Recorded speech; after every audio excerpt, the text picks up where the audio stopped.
Subscribe to my channel for more videos and press the bell icon for latest updates. बिस्मिल्लाहिर्रहमानिर्रहीम। अस्सलाम वालेकुम। Dear student, आज का जो हमारा टॉपिक है उस टॉपिक में हमने डिस्कस करना है प्लांट मूवमेंट की जो दूसरी बड़ी कैटेगरी है, जिसको हमने कहा था कि पैराटोनिक। बेसिकली प्लांट मूवमेंट्स की दो बड़ी कैटेगरीज थी, एक ऑटोनोमिक जिसमें हम आमतौर पे इंटरनल काज को डिस्कस करते हैं, और आज हमने डिस्कस करना है पैराटोनिक जिसमें हम मूवमेंट के एक्सटर्नल काज को डिस्कस कर रहे होते हैं। तो बेसिकली जिस वक्त हम पैराटोनिक की बात करते हैं तो इसकी डेफिनेशन ही ये है कि these are the movement due to external causes, कि इसमें हम एक्सटर्नल काज को ज़्यादा प्रेफरेंस देंगे। और इनकी दो टाइप्स हैं, ट्रोपिक एक डायरेक्शनल मूवमेंट है कि एक मखसूस डायरेक्शन में ये मूवमेंट होगी, और नास्टिक एक नॉन डायरेक्शनल है। इसका क्या मतलब है, इसको हम आगे डिस्कस करेंगे डिटेल से। तो पहले हम डिस्कस कर लेते हैं ट्रोपिक मूवमेंट्स को। तो ट्रोपिक मूवमेंट को ट्रोपिक मूवमेंट कहा क्यों जाता है? बेसिकली एक ग्रीक वर्ड है, ट्रोपोस से निकला है, जिसका मतलब है टर्न। अगर कोई प्लांट ऑर्गन किसी चीज़ की तरफ ऐसे टर्न कर जाता है, ऐसे टर्न कर जाता है, तो ये ट्रोपिक मूवमेंट होगी। तो किसी भी स्टिमुलाई की तरफ मूव करना यह आमतौर पे ट्रोपिक मूवमेंट कहलाता है। The word tropic is drive from the Greek tropos, जिसका मतलब है टर्न। आगे इसकी डेफिनेशन क्या है? It is the movement in curvature. Curvature का मतलब है मुड़ना, कि अगर प्लांट ऑर्गन्स किसी टूवर्ड्स और अवे फ्रॉम द स्टिमुलाई, कि किसी स्टिमुलाई की तरफ मुड़ रहा है या किसी स्टिमुलाई से अवे मुड़ रहा है, यानी दूसरी साइड पे मुड़ रहा है, तो ये ट्रोपिक मूवमेंट होती है। तो यहाँ फिर दो कैटेगरीज आ जाएंगी ट्रोपिक मूवमेंट की। पॉजिटिव अगर वो स्टिमुलाई की तरफ मुड़ रहा है, इसी तरह आप कह सकते हैं नेगेटिव अगर वो स्टिमुलाई से अवे मुड़ रहा है। आगे फिर चूंकि हमने यहाँ बुनियाद बनाई है एक्सटर्नल काज को, कि हम एक्सटर्नल काज की बुनियाद पे ये मूवमेंट्स को डिस्कस करते हैं। तो एक्सटर्नल स्टिमुलाई क्या होगी वो डिसाइड करती है इसकी टाइप को। ट्रोपिक मूवमेंट्स भी आमतौर पे एक ख़ास डायरेक्शन में मूवमेंट हो रही होती हैं, लेकिन वो ख़ास डायरेक्शन किस स्टिमुलाई की तरफ है, ये किस स्टिमुलाई से अवे है, उसकी बुनियाद पे on the basis of stimuli trophic movement को फर्दर क्लासिफाई किया गया है। यानी टाइप्स ऑफ ट्रोपिक मूवमेंट की अगर हम बात करें तो following are types of tropic movement on the basis of stimuli. तो ये जो क्लासिफिकेशन की गई है किस बुनियाद पे की गई है? स्टिमुलाई की बुनियाद पे की गई। तो सबसे पहले हमारे पास है फोटोट्रोपिज्म। तो नाम से जाहिर है फोटो लाइट को कहा जाता है, ट्रोपिज्म लाइट की तरफ जाना।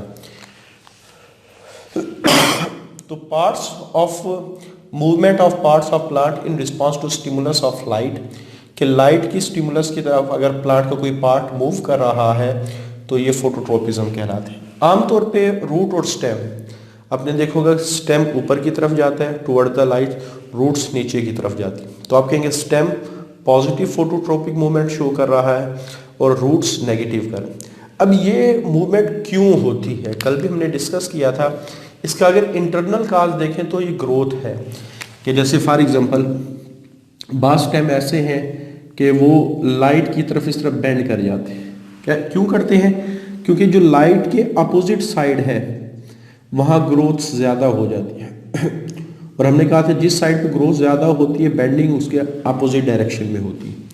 तो डिफरेंशियल ग्रोथ के स्टेम की जो डिफरेंट साइड है उन पे ग्रोथ का डिफरेंस आ जाता है, एक साइड ज़्यादा ग्रो करती है, एक साइड कम ग्रो करती है, और हमेशा बेंडिंग उस साइड पे होती है जिस तरफ ग्रोथ कम हुई है। थिग्मोट्रोपिज्म क्या होता है कि इसमें स्टिमुलस ऑफ टच यानी टच की, थिग्मो का लफ्ज़ी मतलब ही टच करना है।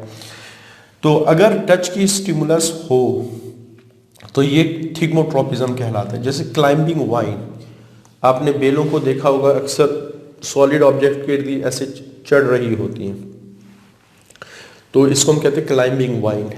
अब ये कैसे, यानी ऊपर की तरफ आपने देखो अक्सर सॉलिड ऑब्जेक्ट के अराउंड लिपटी होती हैं, जितनी भी बेलें वगैरह हैं उनमें से काफ़ी सारे आप लोगों ने देखे होंगे कि वो सॉलिड ऑब्जेक्ट के इर्द गिर्द किसी भी स्पोर्ट के इर्द गिर्द लिपटी होती हैं। अब ये लिपटती कैसे हैं, इसको हम थोड़ा सा डिस्कस कर लेते हैं। हमने भी डिस्कस किया कि जिस तरफ ग्रोथ होती है उसके अपोजिट साइड पे बेंडिंग होती है। सपोज मैं कहता हूँ कि ये एक सॉलिड ऑब्जेक्ट है और जो मेरी फिंगर्स हैं ये टेंड्रिल्स हैं। बेल की जो छोटी छोटी शाखें होती हैं उनको टेंड्रिल्स कहा जाता है। तो सपोज यहाँ से काम स्टार्ट होते हैं, हमेशा वो साइड, ये वाली साइड जो कांटेक्ट की तरफ हो, जो किसकी तरफ हो, कांटेक्ट की तरफ हो, वहाँ ग्रोथ कम होती है। ये एक नेचुरल फिनोमिनन है कि किस स्टिमुलाई की साइड पे ग्रोथ हो रही है, स्टिमुलाई से दूसरी साइड पे ग्रोथ हो रही है। ये हर यानी ग्रोथ मूवमेंट में डिफरेंट अंदाज में काम हो रहा है। थिग्मोट्रोपिज्म में क्या होता है कि वो साइड यानी ये वाली साइड चूंकि कांटेक्ट की तरफ थी, इस वजह से यहाँ ग्रोथ कम हो, जो उसके अपोजिट साइड है, अपोजिट साइड, यहाँ ग्रोथ ज़्यादा होगी। तो अगर हम वही ग्रोथ मूवमेंट वाला कॉन्सेप्ट यहाँ अप्लाई करें कि जिस तरफ ग्रोथ ज़्यादा होती है बेंडिंग उसके अपोजिट डायरेक्शन में होती है, यानी आप ग्रोथ इस तरफ कम हुई इस तरफ ज़्यादा हुई तो बेंडिंग ऐसे हो जाएगी। अब सपोज फिर यहाँ अगर देखें, जो मेरी तरफ वाली साइड है वो चूँकि सपोर्ट वाली साइड है और आपकी तरफ वाली जो साइड है वो उसके अपोजिट साइड है, तो अपोजिट साइड पे हमेशा ग्रोथ ज़्यादा होगी और सपोर्ट वाली साइड पे ग्रोथ कम होगी। तो बेंडिंग हमेशा जिस तरफ ग्रोथ ज़्यादा हुई है उसके अपोजिट डायरेक्शन में होगी, यानी ये इस तरह हो जाएगा। ठीक है। अब फिर यहाँ कंडीशन, अगर इस तरफ सपोर्ट है तो यहाँ ग्रोथ कम होगी, यहाँ ग्रोथ ज़्यादा होगी, तो बेंडिंग ऐसे हो जाएगी। तो ये इस तरह लिपट जाती है।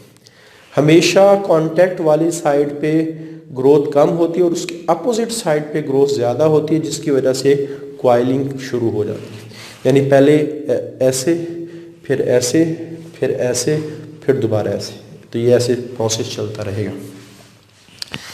तो जब भी हम किसी स्पोर्ट के इर्द गिर्द कोई ब्रांच आती है तो उसकी जो अपोजिट साइड है वो हमेशा ज़्यादा ग्रो करती है। तो they come in contact with solid object. जब ये वाइन्स की जो शाखें हैं किसी सॉलिड ऑब्जेक्ट के साथ होती है, ग्रोथ ऑन अपोजिट, हमेशा अपोजिट साइड पे ग्रोथ ज़्यादा होती है और अपोजिट साइड की वजह से जो टेंड्रिल्स हैं, जो बेल की छोटी छोटी ब्रांचेज हैं, क्वाइल अराउंड सॉलिड ऑब्जेक्ट, वो सॉलिड ऑब्जेक्ट के इर्द गिर्द लिपटना शुरू हो जाती है।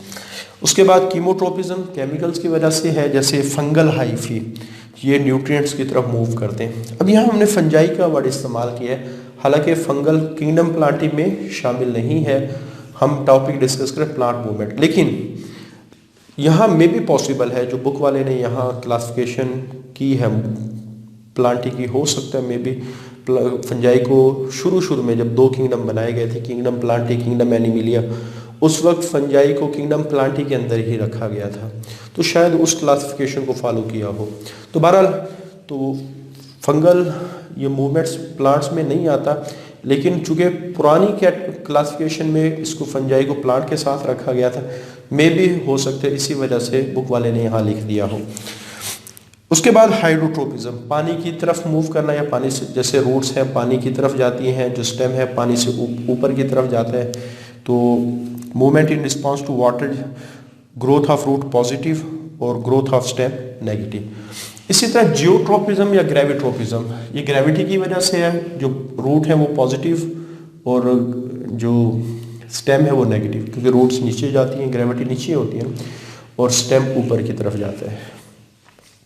उसके बाद नॉस्टिक मूवमेंट, ये नॉन डायरेक्शनल है। ये नॉन डायरेक्शन कैसे है, जैसे मैं कह सकता हूँ फूल का खिलना, अब आपसे पूछे किस डायरेक्शन में हुआ है, तो आप कहेंगे हर तरफ इसके पत्तियां फिर, तो ये नॉन डायरेक्शनल है, नॉन डायरेक्शनल। तो इस तरह की मूवमेंट जिसमें डायरेक्शन स्पेसिफाई ना हो, हर तरफ मूवमेंट्स हो रही हो, तो वो नॉस्टिक मूवमेंट कहलाती है। और इंटरनल काज हमेशा वही होते हैं जो हमने पहले डिस्कस किए, या तो ट्रिगर प्रेशर की चेंज हो रहा होगा, या फिर आप कह सकते हैं उसमें ग्रोथ का डिफरेंस आ रहा होगा। तो जितनी भी प्लांट मूवमेंट है इनके आमतौर पे इंटरनल काजेज ये 2 ही होते हैं, एक ट्रिगर प्रेशर का चेंज होना और एक ग्रोथ का डिफरेंस होना। एक साइड पे ग्रोथ ज़्यादा होती है, दूसरी साइड पे ग्रोथ कम होती है। तो उसके बाद आगे ये 2 तरह की है, एक को हम कहते हैं निक्टी नास्टी, निक्टी नास्टी। तो निक्टी का लफ्ज़ी मतलब क्या होता है, निक्टी रात को कहा जाता है, नाइट, नाइट को कहा जाता है। तो बहरहाल निक्टिनास्टी एक ऐसा एक्सटर्नल स्टिमुलाई की वजह से प्लांट ऑर्गन की मूवमेंट है जो नॉन डायरेक्शनल है। तो निक्टिनास्टी बेसिकली नाइट, रात को कहा, और रात को दो फैक्टर, यानी रात को लाइट भी कम होती है, रात को टेम्परेचर भी कम होता है। तो कुछ प्लांट लाइट की कमी को डिटेक्ट करते हैं, कुछ टेम्परेचर की कमी को डिटेक्ट करते हैं। अगर सपोज मैं कहूँ कि कुछ प्लांट ने लाइट की कमी को डिटेक्ट किया है तो वो फोटोनास्टी बन जाएगी। कुछ प्लांट ने टेम्परेचर की कमी को डिटेक्ट किया है, वो थर्मोनास्टी बन जाएगा। जैसे फॉर एग्जांपल फोटोनास्टी क्या है, ड्यू टू फोटो पीरियड्स की वजह से हो। आपने देखा होगा कि कुछ प्लांट ऐसे हैं जिनको ज़्यादा लंबी रात चाहिए होती है, कुछ प्लांट ऐसे हैं जिनको यानी छोटी रात चाहिए होती है। तो बाद दफ़ा जो फोटो का लाइट का ड्यूरेशन है ये डिसाइड कर रहा होता है प्लांट की मूवमेंट्स को। जैसे लीव्स ऑफ ऑक्जेलिस एक प्लांट है, ये क्या करता है कि जब सनलाइट आती है तो ये अपने पत्तों को सीधा खड़ा कर लेता है, और जब डार्कनेस आती है तो ये अपने पत्तों को गिरा लेता है। तो अब यहाँ मूवमेंट हुई है लाइट के डिफरेंस की वजह से। लाइट कम है तो स्लीपिंग पोजीशन में आना, लाइट ज़्यादा है तो हॉरिजॉन्टल पोजीशन में आना। तो ये लाइट के चेंज होने की वजह से ये अपनी मूवमेंट करता है। थर्मोनास्टी इसमें टेम्परेचर कम ज़्यादा होगा, दिन के वक्त टेम्परेचर ज़्यादा होता है, रात के वक्त टेम्परेचर। तो एक फ्लावर है जिसको हम कहते हैं oxalis flower, sorry tulip flower. Tulip ये तो बड़ा मशहूर फ्लावर है, बड़ा खूबसूरत फ्लावर। ये क्या होता है कि रात को बंद हो जाते हैं। क्यों बंद हो जाते हैं? क्योंकि रात को नीचे वाली सरफेस पे ग्रोथ ज़्यादा होती है। अब थोड़ा सा गौर करेंगे आप लोग, या नीचे वाली सरफेस पे जब ग्रोथ ज़्यादा होगी तो जो पेटल्स हैं अपवर्ड ऊपर की तरफ जा रहे हैं और अंदर की तरफ जा रहे हैं, बड बन गया, फ्लावर क्लोज हो गया।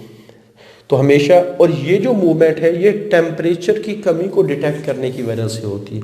ये टेम्परेचर रात को क्या हो जाता है, कम हो जाता है। तो flower of tulip close at night, रात को बंद हो जाते हैं।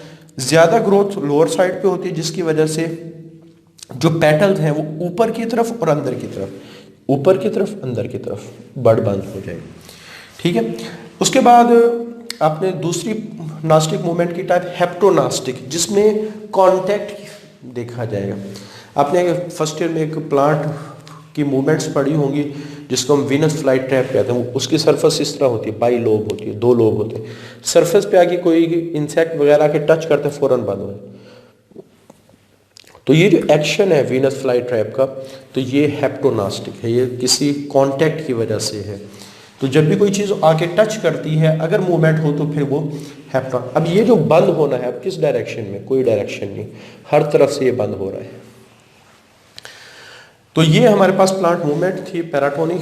उसके बाद ये प्लांट मूवमेंट होती किस वजह से, यानी इसका इंटरनल काज क्या है। आमतौर पे ग्रोथ का डिफरेंस जो है वो मूवमेंट काज करवा रहा होता है। अब ग्रोथ का डिफरेंस कैसे प्रोड्यूस होता है उसको हम डिस्कस करेंगे। तो प्लांट मूवमेंट में जो सबसे बड़ा रोल है वो ग्रोथ सब्सटेंसेस का है, जो ग्रोथ का डिफरेंस प्रोड्यूस करते हैं। Role of growth substances in plant movements, तो ये अलहदा से लॉन्ग क्वेश्चन बाद दफ़ा आ जाता है। तो plant do not move like animal, plant animal की तरफ मूव नहीं करते, बट देयर ऑर्गन मूव्स, लेकिन इनके ऑर्गन मूव करते हैं कंट्रोल बाय प्लांट हार्मोन। जैसे हमने पिछले लेक्चर में भी डिस्कस किया था, प्लांट लोकोमोशन तो नहीं करता, अपनी पोजीशन को छोड़ के दूसरी जगह जाएगा, लेकिन प्लांट के ऑर्गन अपनी जगह खड़े खड़े मूव कर रहे होते हैं।